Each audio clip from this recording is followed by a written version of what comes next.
Salut, aujourd'hui on se retrouve pour une nouvelle vidéo un peu spéciale. Voilà, maintenant moi aussi je commence à dire ça, dans laquelle je vais vous apprendre à devenir entre guillemets bon au bédoise. Pourquoi entre guillemets? Parce que je ne suis pas non plus un pro, mais je sais des techniques qui peuvent vous rendre bon en bédoise. Je peux vous assurer qu'après ça, je pense que vous gagnerez de suite beaucoup plus de gains. Voilà. Si ça marche pas, c'est triste. Et si ça marche, c'est bien. Je tiens à dire que ce tuto suivra l'ordre chronologique de la partie. Hein, genre, tu vas pas récolter tes 8 premiers lingots de fer à la fin de la partie. Ça serait débile. Voilà. Donc, je pense que c'est tout et on peut se retrouver en game. À tout de suite. Donc, pour commencer, il y a un nombre de fers en particulier qu'il vaut mieux avoir. Je vous conseille d'en prendre 16 parce que 16 fers égale 64 de laine. Et c'est ce qu'il vous faudra pour au minimum un pont. Mais après, n'oubliez pas, des fois, le fer se génère vite, de faire une protection de 1 x 1 autour de votre lit. Parce que c'est important de faire une mini protection, un minimum. Il existe différents types de bridge. Il y a les sneak des sneaks, le tele bridge, le god bridge. Mais celui que je vous conseille le plus, ça reste le sneak des sneaks, parce que c'est le plus simple, le plus rapide. Enfin non, le no des sneaks, c'est le plus simple. Mais il est pas rapide et en plus le sneak des sneaks peut être des fois pour certaines personnes plus simple à apprendre. Enfin non, je pense pas parce que quand même il suffit d'appuyer sneak et c'est bon. Hein. Mais c'est que c'est plus pratique. La plupart du temps, les équipes qui vaut mieux attaquer sont celles auxquelles il n'y a pas d'île entre les deux. D'île au diamant parce que habituellement, enfin ça dépend des maps, il n'y a que des îles au diamant entre les deux. Il ne faut aussi des fois, non pas des fois même, tout le temps, ne pas oublier à analyser la défense du lead de l'équipe adverse pour s'acheter les bons outils. Et plus tard dans la partie, si vous n'avez pas acheté votre outil, les acheter. Tous les outils, n'est pas spécialement la cisaille. Les plus importants sont pioche et hache. À un certain moment de la game, il vous faudra bien les avoir sous la main. J'en profite aussi pour vous dire de vous abonner, de liker la vidéo, de partager si elle vous plaît. Mais je tiens aussi à vous dire, le lien sera dans la description, mais j'ai créé un serveur Discord, voilà, avec des règles précises, différents salons textuels, voilà, tous avec un petit pingouin qui vous dit bonjour. La politesse, c'est important. Des salons vocaux, pas vocales, hein, des grades sur le serveur, voilà, et des façons de les obtenir. Donc le lien sera dans la description, on parlera de craft, de vidéos, il y aura des pubs pour nos vidéos, voilà, et pour des gens avec des grades qui pourront faire leur pub tout simplement, il n'y aura que certains grades qui pourront donner des idées de vidéos, du coup participer à des vidéos. Un ban, du coup un grade spécialement pour eux. Et je vous dis pas tout, donc n'hésitez pas, le lien est dans la description, allez, venez sur le serveur, le premier aura un grade. Voilà, c'est tout ce que j'ai à dire. Bonne chance, comme vous le voyez, on est déjà 3, mais ça c'est les champions quoi. Donc je vous laisse avec la suite de votre superbe vidéo à contenu non vidéoludique. N'oubliez surtout pas aussi que si on n'a pas réussi une fois à casser le lit de l'équipe adverse, ne vous découragez pas, c'est-à-dire que si vous essayez une fois que ça ne marche pas, recommencez, sinon ce sera lui qui réussira à casser votre lit. Le lit, il est important, mais vous pouvez gagner sans. Donc ne pas trop s'attarder sur la défense. C'est toujours bien d'avoir une petite défense, le minimum, mais il ne faut pas non plus s'attarder dessus. Afin de ne pas vous-même vous faire attaquer par l'équipe adverse.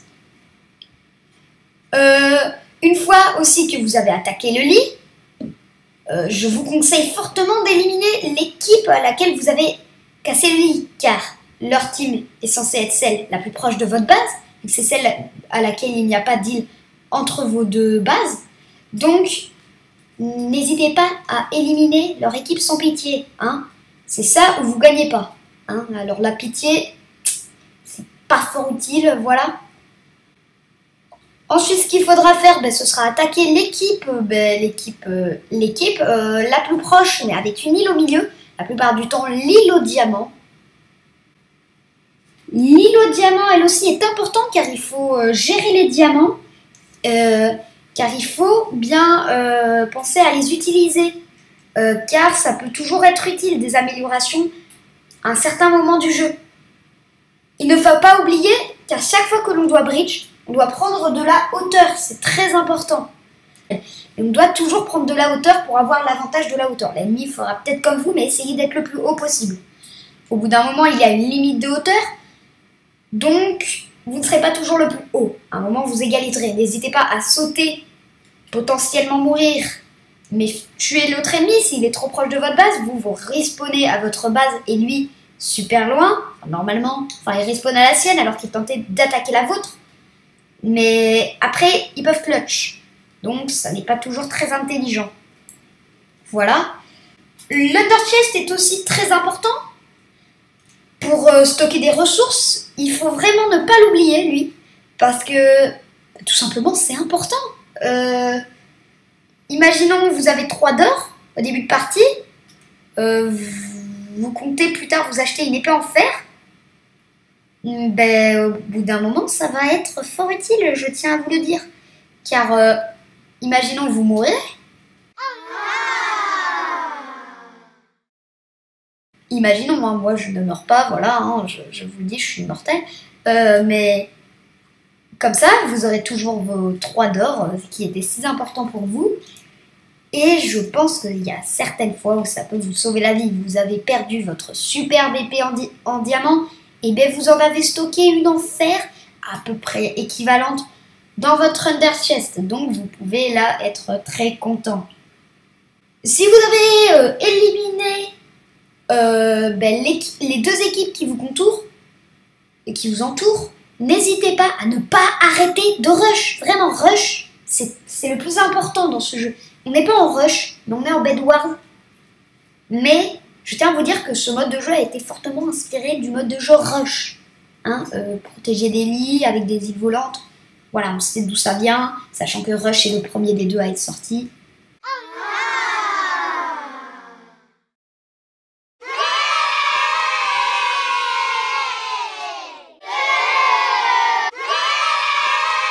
Désolé, là, tout ce qui est confrérie, Bed Wars, je sais pas quoi, qui disent que rush c'est du caca.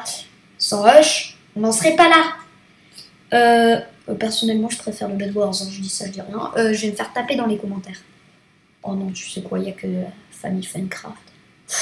Ouh là là, le lancement de drama là.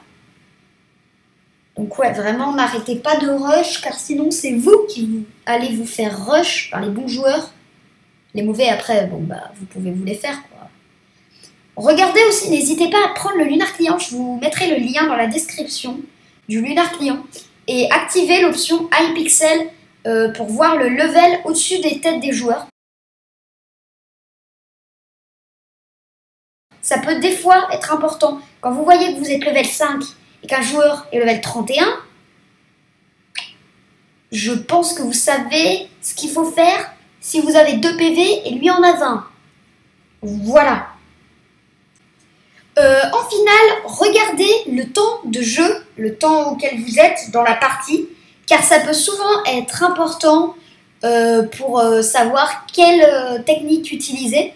C'est-à-dire que si on est tard dans la partie, que tous les lits vont bientôt être cassés, n'essayez pas de casser le lit de l'équipe adverse. Ça, c'est une erreur que je faisais souvent.